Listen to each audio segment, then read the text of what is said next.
ছেড়ে দে।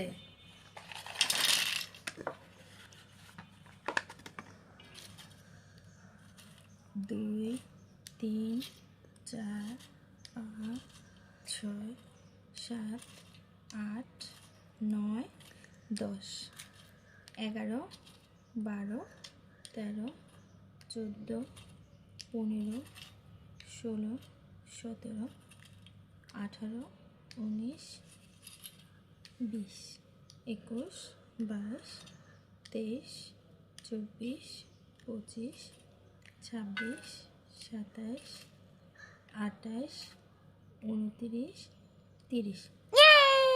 যারা বলে এখনো নাকি টাকার মূল্য নাই, 10 টাকা দিয়ে যদি আমরা 30টা বাদাম পাই, এটা কি কম মূল্য?